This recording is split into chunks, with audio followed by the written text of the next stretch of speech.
6 langkah yang diperintahkan sama Rasulullah ketika kita memang bermasalah.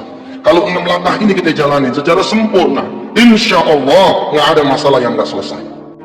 Assalamualaikum warahmatullahi wabarakatuh.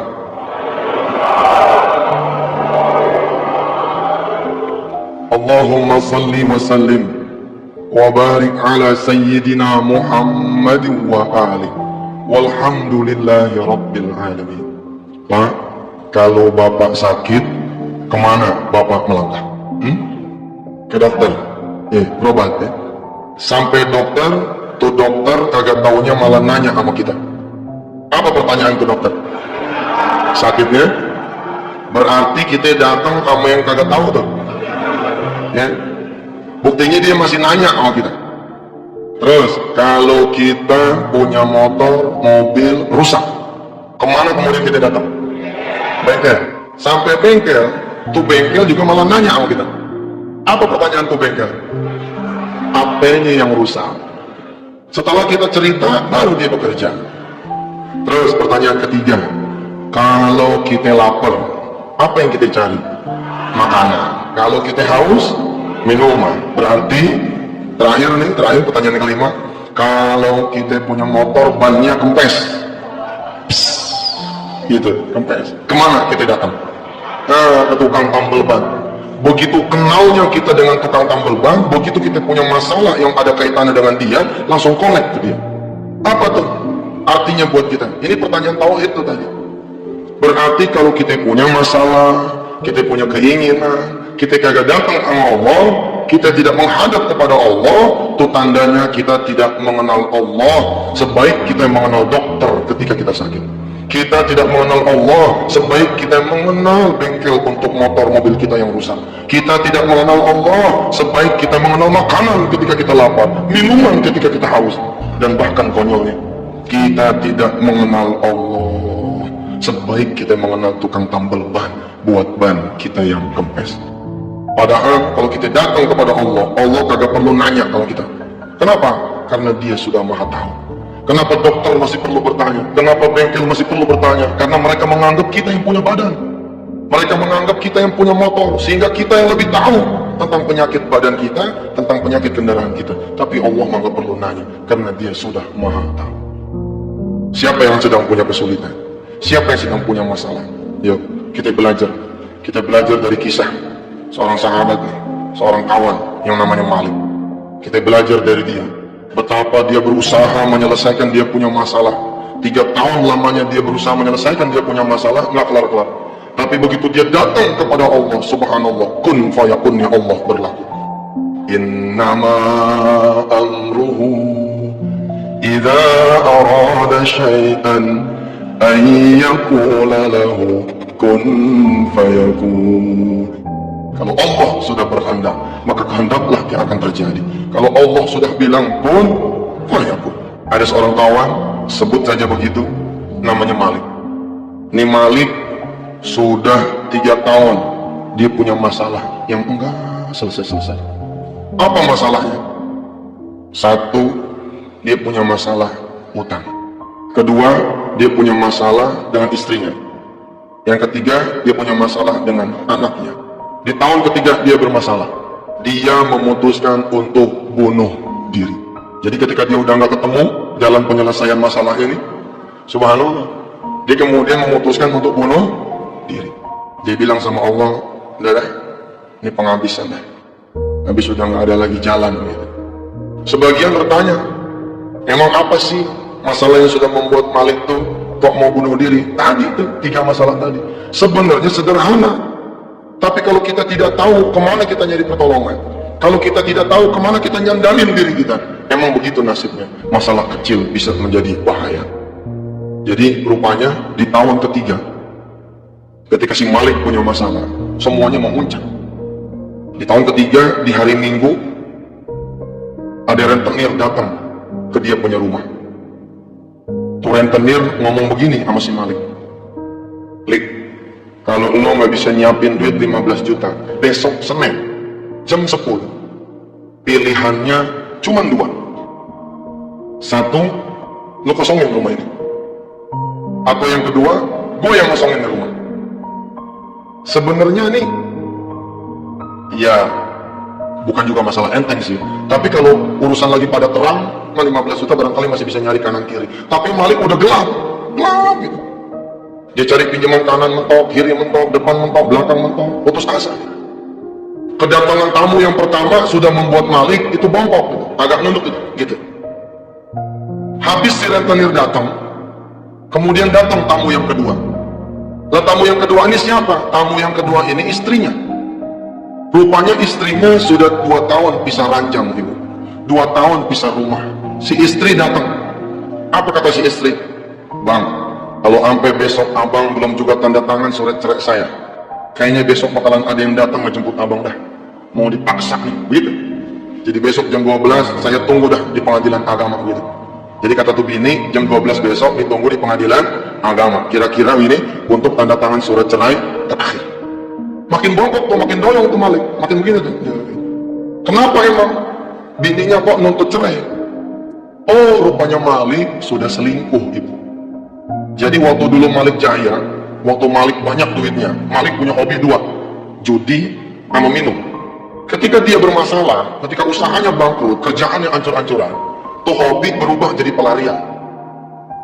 Hobi minum dan judinya berubah jadi pelarian. Tahun kedua dia minum, dia mabok, dia judi, kemudian terjadi peristiwa perselingkuhan. Padahal Malik udah bilang nih sama istrinya, Ma, bapak kan selingkuh tidak sengaja. Ada nggak selingkuh tidak sengaja? Ada. Nah ini ada buktinya si Malik. Kata Malik, Ma, bapak selingkuh kagak sengaja. Jadi rupanya begitu dia mabok, gitu, pulang ke tempat perempuan yang bukan bininya, sama-sama mabok. Lelaki perempuan sama-sama mabok, satu rumah, satu kamar, kejadian. Cuman begitu besok paginya, si perempuan bilang begini sama si Malik, Lik, kita udah pada gede ya, kita semalam kagak sengaja. Ya udah, gua pulang, lu pulang. Anggap aja peristiwa nggak terjadi apa-apa semalam. Ternyata 4 bulan kemudian diralat sama nih perempuan. Apa kata si perempuan? Waduh, kagak bisa nih. Ternyata kagak sengaja, jadi juga gitu. Lah bininya tahu, ibu yang dirahmati Allah. Siapapun perempuan, siapapun seorang ibu, siapapun seorang istri, kalau urusan sama suami, urusan ekonomi, banyak yang kuat gitu. Ya? Banyak yang kuat. Kalau udah urusan ekonomi, Masya Allah dah banyak yang kuat. Tapi kalau udah urusan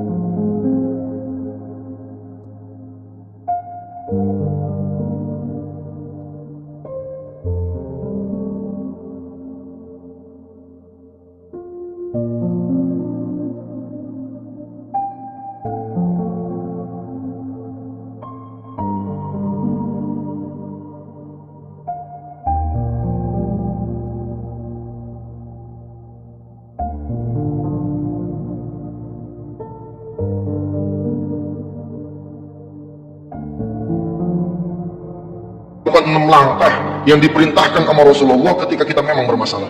Kalau 6 langkah ini kita jalani secara sempurna, insya Allah.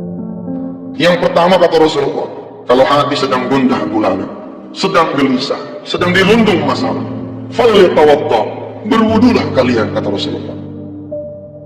Nah namanya orang mau sholat kan wudhu. Jadi begitu mau gantung, bunuh diri, si Malik ingat, iya gue sholat isya dulu dah. Dia wudhu nih, begitu wudhu kan yang dibasuh muka, kenapa yang adem hati gitu. Nih lihat, kita sering salah nih jadi manusia. Mestinya kan Allah, ikhtiar Allah, ya toh? Doa, ikhtiar doa, sabar, ikhtiar sabar, tawakal, ikhtiar tawakal. Pokoknya Allah, ikhtiar Allah. Kita kan kagak ikhtiar, langsung ikhtiar, begitu mentok baru ke Allah. Salah nggak kalau kita mentok baru ke Allah? Ya nggak salah, benar, daripada nyemplung. Tapi kemana aja? Begitu mentok baru nyari Allah. Coba kalau nyari Allah dari pertama, insya Allah nggak bakalan mentok, kira-kira begitu. Nah Malik wudhu, begitu wudhu hatinya adem. Apa kata si Malik? Ya salam, ya Allah, ini saya belum pernah dapat ketenangan kayak begini. Alhamdulillah, kok sekarang rasanya adem, tenang. Nah kemudian habis melihat tawadhu, kata Rasulullah, wal yusalli raka'ataini. Ya sebenarnya dalam konteks itu sholat hajat tuh, sholatlah 2 rakaat gitu. Malik sholat isya, sama aja prinsipnya. Jadi habis wudhu, sholat, Malik sholat tuh. Habis sholat nengok kanan kiri, beri salam, ada Quran. Iseng dia pikir terakhir juga dah ngaji gitu. Sholatnya udah, ngaji dah. Dia buka tuh Quran. Begitu dia buka Quran, rupanya Allah sedang berkehendak sama dia. Allah sedang kepengen berkomunikasi sama yang namanya nih Malik. Begitu dibuka ayatnya, surah Ali Imran, ayat 26-27. Qulillahumma malikal mulk, tu'til mulka man tasha, wa tanzi'ul mulka mimman tasha, wa tu'izzu man tasha, wa tudhillu man tasha, biyadikal khair, innaka ala kulli syai'in qadir. Hitam kata Allah, hitam yang terjadi. Putih kata Allah, putih yang terjadi. Seolah-olah Allah bilang lewat ayatnya nih, kata siapa rumah lu bakalan disita? Kalau aku yang mengamanahkan rumah kepada orang-orang yang berumah, masih mengamanahkan rumah ini kepadamu, maka nih rumah tetap menjadi milikmu. Kata siapa? Lu punya bini bakalan cerai besok. Kalau aku yang mau mempersatukan dua hati, masih tetap dalam satu keluarga yang sakinah mawaddah warahmah, maka itulah yang akan terjadi. Malik, qulillahumma malikal mulk. Masalah itu bukan kata orang, tapi kata diriku, kata Allah. Kalau aku bilang kalian bermasalah, maka itulah yang terjadi, kalian akan bermasalah. Kata siapa juga tuh anak nggak bakalan sekolah. Urusan sekolah bukan urusan duit, tapi urusan apakah aku mengizinkan anak-anak pada sekolah atau tidak. Biyadikal khair, innaka ala kulli syai'in qadir. Bukan, kata Allah, bukan di tangan manusia semua keputusan, tapi di tanganku. Tapi Malik nggak percaya. Sebab apa dia pikir? Ya Allah, waktu udah tinggal dikit lagi.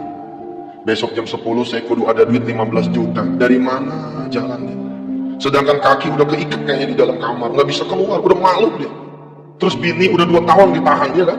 Bini udah 2 tahun ditahan, tidak dia ceraikan. Tapi besok kayaknya udah nggak mungkin dah. Seluruh keluarganya bakalan datang nyerbu gitu, nggak punya pilihan buat dia kecuali mau dia lepas tuh istrinya. Kira-kira dia mau ngomong, nggak mungkin gitu. Emang juga kalau kita nanya sama kita punya otak, nggak mungkin. Tapi kalau kita nanya sama Allah, apa yang tidak mungkin bagi dia? Kalau Allah sudah bilang kun fayakun. Karena Malik masih ragu, Allah bikin tuh dia punya mata terus ngelihat tuh ayat yang lain. Ternyata ayat terusannya, ayat 27-nya tuh. Tulijul laila fin nahari wa tulijun nahara fil lail. Jangan kata ngubah nasib kamu, kata Allah, kira-kira begitu ya. Tulijul laila fin nahari wa tulijun nahara fil lail. Malam bisa aku ubah jadi siang, siang bisa aku ubah jadi malam. Apalah lagi cuma urusan nasib manusia. Wa tukhrijul hayya minal mayyiti wa tukhrijul mayyita minal hayy. Yang lebih sulit dari itu Allah bisa ngebangkitin orang yang udah pada mati. Wa tarzuqu man tasha'u bighairi hisab. Allah kalau udah mau ngasih rezeki sama kita, bukan dengan jalan apa yang kita duga doangan, bukan dengan jalan apa yang kita pikirin doangan. Wa tarzuqu man tasha'u bighairi hisab. Tapi Malik masih tetap nggak percaya. Kata Malik, udah nggak mungkin, udah nyerah. Karena Malik masih nggak percaya, Allah gerakin tuh tangannya tuh. Malam itu rupanya Allah berkenan tuh berdialog sama Malik. Kita berdoa dah. Mudah-mudahan kita juga dikasih kesempatan yang sama begitu. Kita ibadah enak begitu. Dia buka lagi tuh Quran. Begitu dibuka Quran, ada surah Fatir, surah ke-35, ayat 2 dan 3. Ini yang dibaca sama Malik setelah surah Ali Imran tadi. Subhanallah, benar. Emang apa tuh ayat? Ma yaftahillahu linnasi min rahmatin fala mumsika laha wa ma yumsik fala mursila lahu min ba'di wa huwal azizul hakim. Malik, udah dah kata Allah. Belum tentu keburukan terjadi, sebagaimana belum tentu kebaikan terjadi kalau aku tidak menghendaki. Sudah. Wa huwal azizul hakim. Allah Maha Perkasa lagi Maha Bijaksana. Ya ayyuhan nasul quru ni'matallahi alaikum hal min khaliqin ghairullahi yarzuqukum minas sama'i wal ardh la ilaha illahu la ilaha illahu fa anna tufakun. Ya ayuhan nasu dzkuru ni'matallahi alaikum. Manusia, kata Allah, ingat rizki yang aku berikan kepada kalian semua. Ibu, bapak, coba semua pegang kuping masing-masing. Ayo, semua pegang kuping masing-masing. Pakai tangan kanan. Iya, pegang. Tarik sampai berasa panas. Iya bener. Bandel. Tarik ke bawah. Tarik. Berasa nggak? Berasa. Terus tangan kiri. Tangan kiri tarik kuping kiri sampai berasa. Nah, pernah nggak minta telinga yang bisa mendengar? Kagak. Kenapa? Karena kuping kita dikasih udah bisa ngedengar. Apa kata Allah tuh? Ya ayuhan nasu dzkuru ni'matallahi alaikum. Kalau terhadap yang kalian tidak minta, aku bisa memberi. Kenapa lagi terhadap yang kalian minta, aku tidak bisa memberi? Hal min khaliqin ghairullahi yarzuqukum minas sama'i wal ardh. Lagian emang ada, kata Allah, emangnya ada yang bisa ngasih rizki dari langit dan bumi kecuali aku, kata Allah. Allah ngejawab sendiri itu, la ilaha, nggak ada kecuali Allah. Fa anna tufakun. Ayo, kata Allah, balik irji ilayya, balik kepadaku, kata Allah. Mohonlah apa yang kalian butuhkan, mohonlah apa yang kalian perlukan, mohonlah apa yang kalian rasakan kalian itu punya masalah. Malik kemudian insaf, dia tutup.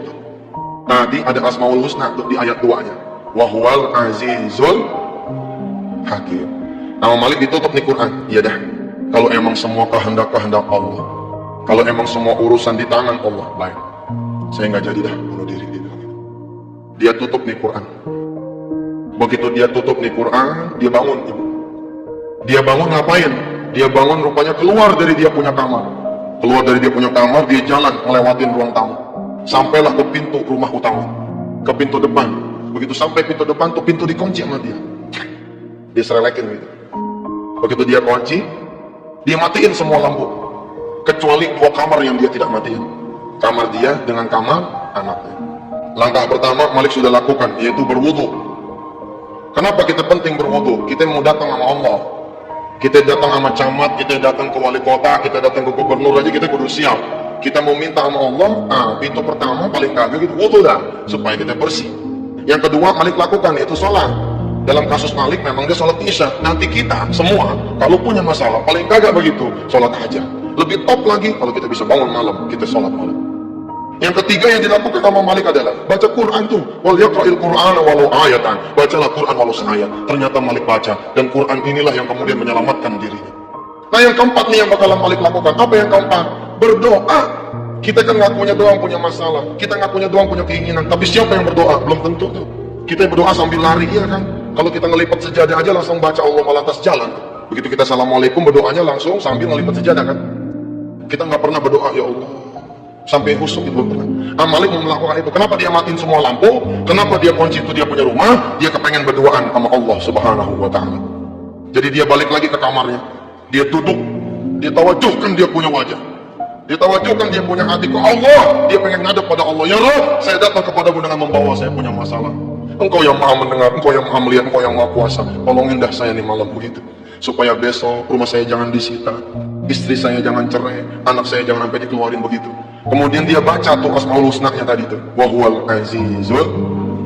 Sambil dia ademin dia punya hati, dia baca, Ya Azizu Ya Hakim Ya Ghafuru Ya Rahim Ya Azizu Ya Hakim Ya Ghafuru Ya Rahim Ya Azizu Ya Hakim Ya Ghafuru Ya Rahim. Ya Aziz, wahai yang maha perkasa, boleh jadi menurut saya punya akal nggak bakalan bisa saya tahan di rumah. Tapi kalau engkau yang maha perkasa bilang di rumah tetap punya saya, pastilah rumah ini jadi milik saya. Ya Rabb, kayaknya mah nggak mungkin istri saya tahan supaya jangan minta cerai. Tapi kalau engkau yang maha berkehendak bilang tuh istri jadi tetap milik saya, insya Allah tuh istri masih di samping saya. Rabb, Engkau yang maha perkasa, bisa menyekolahkan anak-anak yang lain, kenapa anak saya kagak? Terus dia baca juga, ya Hakim, wahai yang maha bijaksana. Boleh jadi saya susah lantaran diri saya yang bikin saya jadi susah. Boleh jadi saya sulit lantaran saya punya dosa dan keburukan, tapi engkau ya Hakim, engkau yang maha bijaksana. Lau, ampunin saya punya dosa. Ya Ghafuru, ya Rahim. Udah tuh. Sampai jam 1 kurang lebih nih Malik baca. Yuk kita baca dulu bareng-bareng. Ya Azizu ya Ghafuru ya Rahim. Ya Azizu ya Hakim. Ya Ghafuru ya Rahim. Ya Azizu ya Hakim. Ya Ghafuru ya Rahim. Kita sebut namanya Allah. Insya Allah kalau kita sebut namanya Allah, Allah ingat sama kita. Malik nyebutnya sampai jam 1. Permintaan dia rumah jangan disita. Kedua istri jangan. Yang ketiga anak jangan dikeluarin. Begitu jam 1 mata dia pedes. Begitu dia pedes dia wudhu lagi. Begitu dia wudhu dia baca Quran lagi. Begitu baca Quran, kali ini yang dia baca ayat tentang pasrah. Kali ini yang dia baca ayat tentang pasrah. Kalau sudah berdoa, falyatawakkal 'ala Allah, maka berserah dirilah kepada Allah. Emang apa yang Malik baca? Yang Malik baca surah At-Talaq ayat 2, ayat 3, ujung ayat kedua. Wa may yattaqillah yaj'al lahu makhraja wa yarzuqhu min haitsu la yahtasib wa man yatawakkal 'ala Allah fahuwa hasbuh innallaha balighu amrih qad ja'ala Allahu likulli syai'in qadra wa may yattaqillaha yaj'al lahu makhraja. Tenang leh, kata Allah. Yang penting masih itu bertakwa kepada Allah. Pelihara diri sesudah berdoa ini. Insya Allah yaj'al lahu makhraja. Allah akan ngasih jalan keluar. Wa yarzuqhu min haitsu la yahtasib. Allah bakal kasih rezeki dari jalan yang tidak pernah dia duga. Wa may yatawakkal 'ala Allah, dan barang siapa yang bertawakal, berserah diri kepada Allah, fahuwa hasbuh, Allah yang akan urus. Innallaha balighu amri qad ja'alallahu likulli syai'in qadra. Permintaan Malik berubah tuh. Ibu, bapak, kan dia lakuin tuh wudu, terus sholat, terus baca Quran, terus berdoa. Yang terakhir dia pasrah. Begitu ketemu nih ayat, doanya berubah. Kalau di episode awal Ba'da Isya sampai jam 1 dia minta supaya tuh rumah jangan disita, istri jangan cerai, anak jangan dikeluarin. Kali ini berubah, doanya doa orang pasrah. Apa kata si Malik? Begitu dia lihat nih ayat begini, wa may yatawakkal, iya ya, gua tobat baru nih malam, gua jadi orang bener baru nih malam, masa gua minta besok mau selesai? Iya dah, yang penting saya butuh ampunan Allah dulu aja dah, gitu. Dia pengen pasrahin semuanya. Masalah Malik yang pertama masalah apa? Masalah rumah. Maka rumah ini yang Malik kemudian pasrahin. Malik bangun, ibu. Malik bangun dari sejadahnya, dia keluar dari kamar. Dia copot tuh kunci yang ngegantung di pintu depan. Dia copot tuh kunci, dia taruh di atas sejadah. Dia bilang sama Allah, Tuhan ya Tuhan kita juga semua. Kalau sebelumnya Malik berdoa supaya rumahnya jangan disita, istri jangan cerai, kemudian anak jangan dikeluarin, kali ini berubah. Apa? Dia berdoa, doa orang yang pasrah. Malik bangun dari tempat duduknya, dari sejadahnya, dia keluar dari kamar. Kemana? Dia menuju pintu depan rumahnya, ngegantung kunci, itu kunci dicabut. Dia taruh kemudian di atas sejadah dia. Dia bilang sama Allah, apa kata si Malik? Ya Rob, iya dah, besok kalau turun tenir datang, gue bagi aja nih rumah. Kalau turun tenir datang, saya serahin aja deh nih rumah. Kalau emang engkau tidak mengamanahkan lagi nih rumah buat saya, gak apa-apa. Yang penting engkau redo ya Rob, engkau ngampunin saya punya dosa, dengan wasilah nih rumah engkau ambil ya Rob, gitu. Dia bagi tuh, besok dia mau pasrah. Jadi kira-kira begini, kalau tadi kan dia mau tahan dulu di rumah, ini enggak, pokoknya rentenir datang mau dia bagi aja, ini ambil, gitu. Habis pasrahin rumah, pasrahin apa? Istri. Malik bangun, dia bangun lagi ke lemari. Di lemari ada kotak cincin yang tinggal sebelah. Iya, tinggal sebelah, sebab yang sebelah dibawa istrinya. Ini yang tinggal sebelah punya si Malik. Ini diturunin sama dia, cincin kawin ini diturunin, ditaruh sama dia di atas sejadah. Apa dia bilang? Cin, ini dialog sama Cicil. Apa kata si Malik? Cil, percuma lu ada, bini nggak ada mah. Percuma lu ada, bini nggak ada mah. Gitu. Besok kalau emang istri saya nggak bisa lagi ditahan buat cerai, baik, besok saya akan pasrahkan kepada Allah. Saya tanda tangan aja dah. Nususnya akan saya kabulkan, kata si Malik. Nih, cincin si Malik niat sekalian mau dia pulangin dah ke bininya semua dah, gitu. Kan berdua tuh, yang satu dipegang sama istri kayak buku nikah gitu kan, satu dipegang sama laki. Jadi kata si Malik, nih cincin besok mau dibagi aja sama istrinya, hitung-hitung sebagai biaya iddah, biaya cerai gitu. Habis masrahin rumah, masrahin istri, masrahin apa? Anak. Ini jam udah mau 2:30. Malik bangun lagi dia ke kamar anaknya. Si Rifki bin Malik lagi tidur nih, dicium sama si Malik. Apa kata si Malik? Ki, maafin ayah ya, ayah udah jadi ayah yang kagak benar, udah misahin lo dari lo punya adik, udah misahin lo dari punya ibu. Ki, umpama besok bapak kagak ketemu juga nih duit buat lo sekolah, bapak anter dah sekalian ke pengadilan, lo ikut sama ibu lo aja, lo ikut sama nenek lo aja dah. Ayah doain supaya kamu, kata si Malik nih, dapat ayah yang lebih baik daripada ayah. Begitu, pasrah dah. Dia udah gak pengen lihat semuanya, rumah dia gak pengen lihat, bini gak pengen lihat, anak juga gak pengen lihat, dia pengen pasrah. Dia pengen keluar dari rumah dalam kondisi, sudah, kalau emang itu jadi penebus dia punya dosa, biar itu diambil sama Allah semua.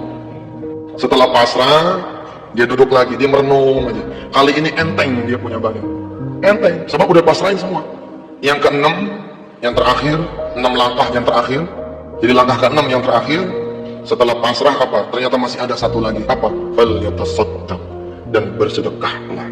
Rupanya begitu Malik bilang, semua udah aku pasrahkan kepadamu ya Rabb, ingat dia, sebentar, kata si Malik ini dalam hati, kan yang diambil sama rentenir baru rumahnya, isinya mah enggak, gitu kan?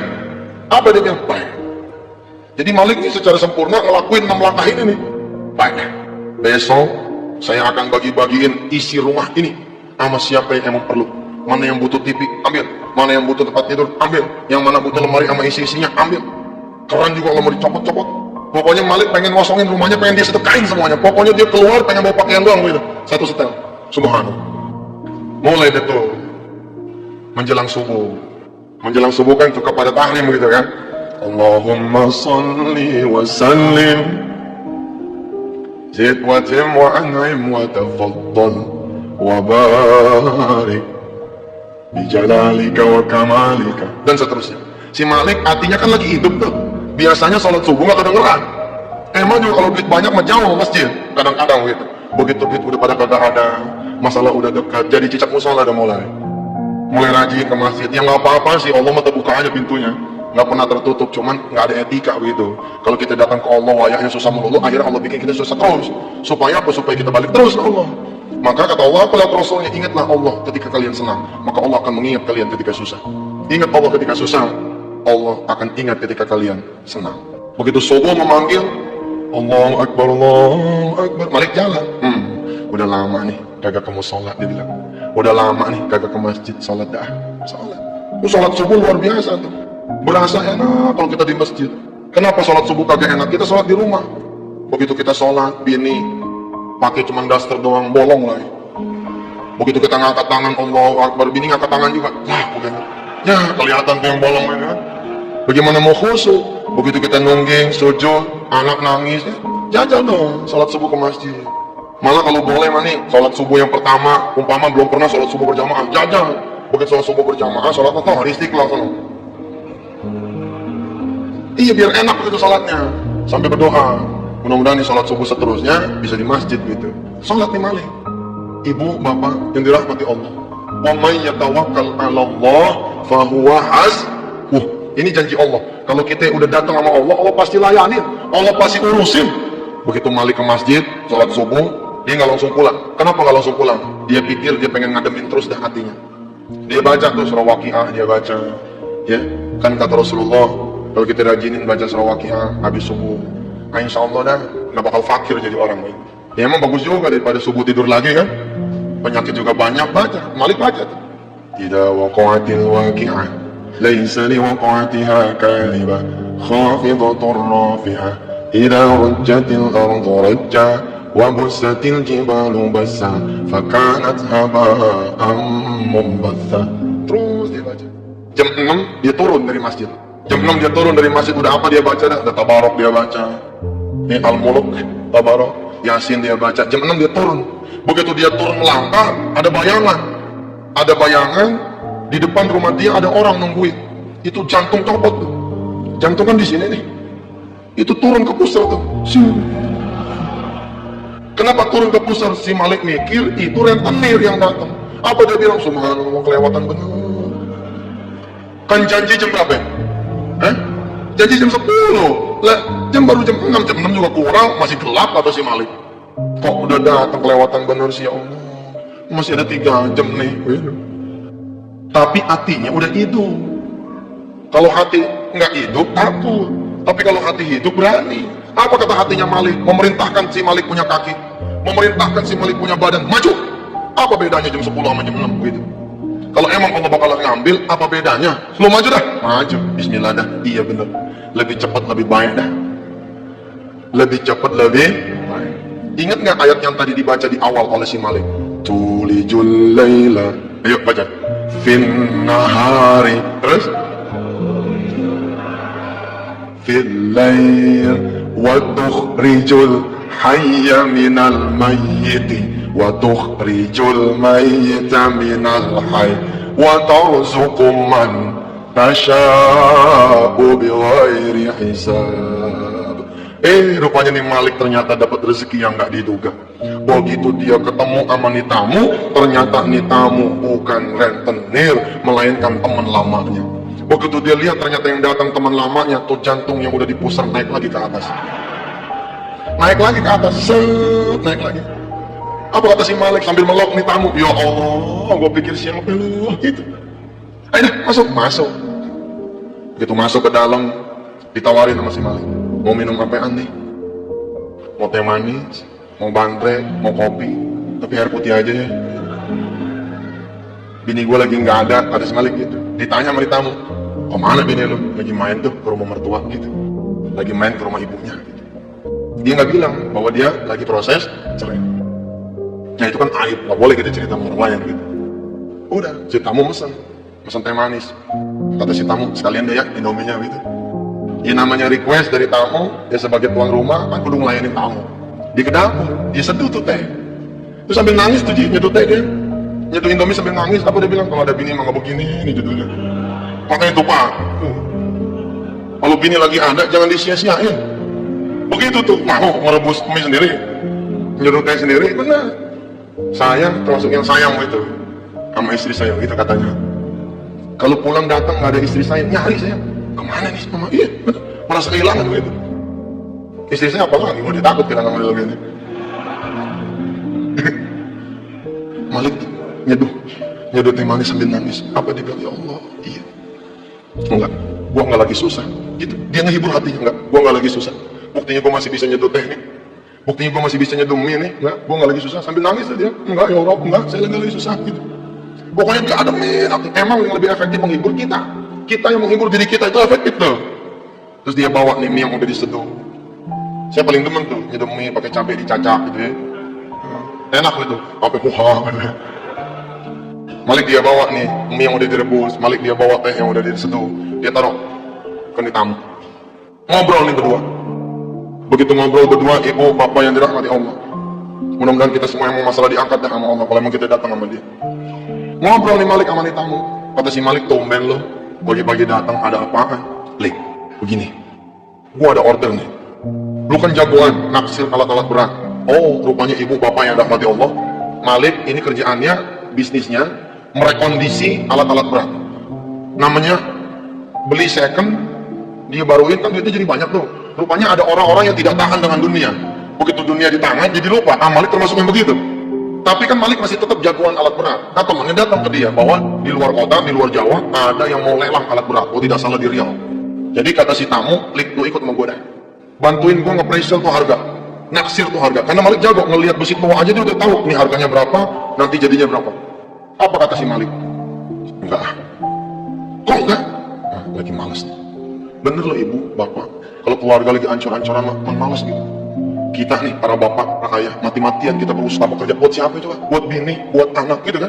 Istri juga begitu mati-matian kerja gitu kan, jagain rumah, jagain anak, atau mungkin ada yang berkarir di luar. Buat siapa? Bukan buat orang lain kan? Buat suami, buat anak, mungkin buat orang tua. Tapi kalau keluarga udah nggak ada, apa ada semangatnya? Nggak ada. Maka tuh, ini juga nih menjadi pengajian keluarga sakinah nih. Hati-hati, lagi Adam punya keluarga, jangan disia-siain. Kalau udah nggak ada, kita yang nyesel. La in syakartum la azidannakum, wa la in kafartum inna adzabi lasyadid. Apa kata si Malik? Kagak, gua nggak mau pergi dah. Lagi nggak pengen bisnis. Aduh li, bantuin gua dong. Ini sayang nih kalau lewat. Nanti gua jadi rugi banyak kalau lu nggak ikut gitu. Si Malik karena nggak mau, iseng mulutnya. Apa kata si Malik? Gini, kalau emang situ mau saya pergi, siapin dah duit pagi ini 50 juta cash di meja gua gitu.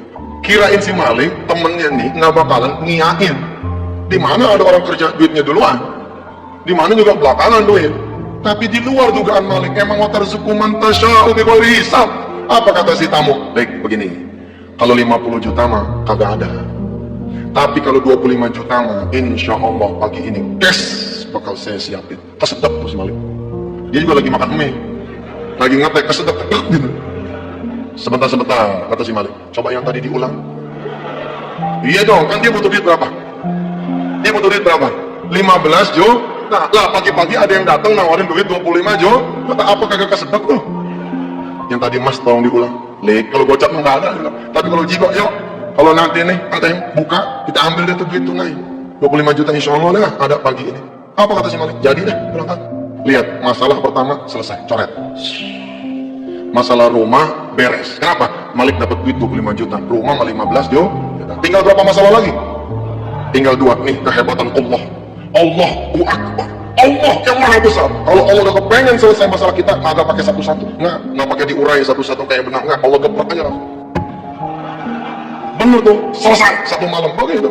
Kun fayakun Allah terjadi sama Malik di pagi itu. Wasilah apa? Sabab malamnya. Kemudian dia datang kepada Allah dengan sempurna. Tinggal 2 masalah. Otak kita ini nggak kebedah.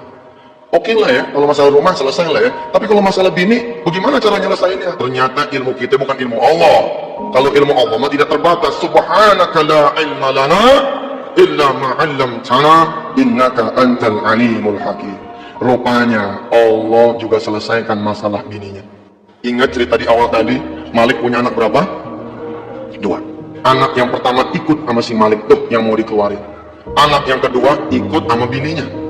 Anak yang kedua ikut sama bininya. Lah anak yang kedua ini, ketika si Malik ngadep sama Allah, Allah bikin dia nangis sepanjang malam. Nangis, nggak berhenti nangis. Sehingga mertuanya Malik alias ibunya nih si istri ngomong begini, barangkali anak lu nih kangen kali sama bapaknya, barangkali anak lu nih kangen sama kakaknya.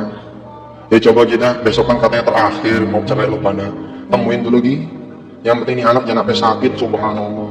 Ternyata ini jadi jalan kelak yang bisa menyatukan kembali rumah tangga si Malik dan istrinya. Cara yang tidak pernah diduga oleh Malik dan juga oleh istrinya, bahkan oleh kita semua. Bininya bilang sama mertuanya si Malik, boleh, tapi nanti bagaimana? Kan saya udah bilang saya tungguin di pengadilan termaluk dong. Udah bilang aja sama Malik bahwa si itu datang bukan buat Malik, buat anak. Jadi bininya datang ke rumah Malik dengan ngancem, bang, gua datang bukan buat lu nih, gua datang buat anak kita. Dia kangen sama abangnya nih, gitu. Habis ini tetap ayo tungguin di pengadilan gitu. Datang nih bini pagi-pagi.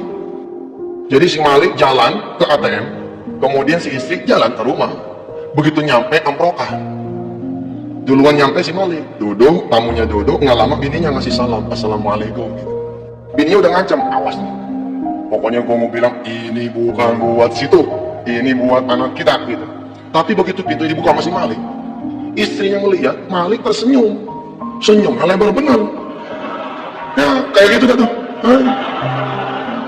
Nggak pernah dia lihat nih. Iya dong, walaupun pisah ranjang, pisah rumah, tahu dia monitor, koyok di mana-mana. Iya di sini satu-satu. Kadang-kadang satu koyok dibelah jadi 12 tuh. Taruh di tempel. Ini ketawa lebar betul. Bingung istrinya. Ada apa nih kok suamiku pagi-pagi tertawa riang bener, tersenyum lebar betul. Belum hilang rasa penasarannya, keburu dipeluk sama si Malik. Apa kata si Malik? Alhamdulillah mah kita selamat gitu. Makin bingung si istri. Selamat apa bang? Abang dapat duit nih 25 juta jigo pagi ini. Lu kan tahu rumah kita diincar sama rentenir gara-gara duit 15 juta. Pagi ini selamat dah. Nih duit 15 juta nanti lu pegang, lu bayar tuh rentenir. Nanti katanya dia mau datang jam 10, kita duluin aja dah. Kita datang bayar 15 juta supaya dia nggak datang lagi kemari buat selama-lamanya. Terus di 25 juta ini sebagai ongkos abang nih katanya ke Riau bantuin tuh tamu. Abang mau ngepresial alat-alat berat. Nih duit sisanya berapa tadi? 10 juta kan? Si Malik ngomong begini, ini masih ada sisa 10 juta. Sisa 10 juta kita bagi dua dah. 5 juta buat ongkos abang ke Riau. Yang 5 juta lagi lu pegang dah buat urusan anak-anak. Selama abang ke Riau, jagain nih rumah ya, jagain anak-anaknya. Apa kata si bini? Iya bang, iya.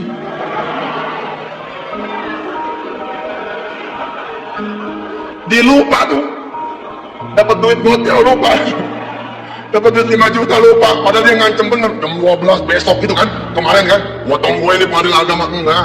Ya muqallibal qulub, Allah yang mau memiliki hati. Kalau Allah udah bilang kotak, Allah udah bilang 10 juta kita bagi dua ya neng, kata dia abang.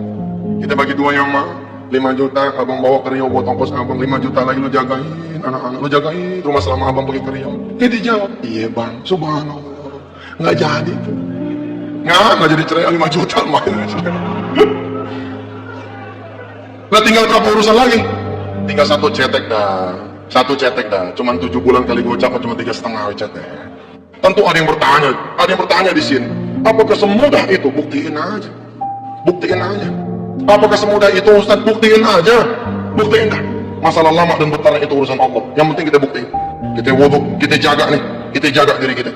Wudhu juga dua tuh, jaga dari yang najis betulan, mama jaga. Namanya kita punya wudhu, masa kita nyenggol perempuan yang bukan muhrim. Yang namanya kita punya wudhu, masa ibu mau ditenggor sama lelaki yang bukan muhrim. Kira-kira begitu. Namanya kita punya wajah dalam basuhan wudhu, masa iya kita mau ngomongin orang. Kira-kira begitu. Kita punya wudhu, masa iya kita mau ngutil. Kita punya wudhu, masa iya kita mau bohong. Kira-kira begitu. Habis wudhu sholat, habis sholat baca Quran, habis baca Quran kita doa, habis doa kemudian kita pasrah, habis pasrah kemudian kita bersedekah dengan sedekah yang terbaik. Insya Allah kemelut apapun yang sedang kita hadapi, Allah akan keluarin kita. Kita tutup dulu taklim kita kali ini. Hadanallahu wa iyyakum ajma'in. Assalamualaikum warahmatullahi wabarakatuh.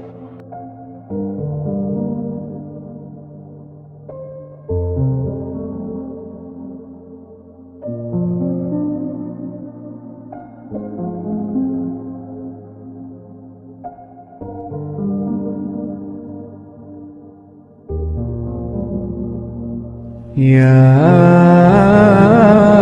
أيها الذين آمنوا اركعوا واسجدوا واعبدوا ربكم وافعلوا الخير لعلكم تفلحون.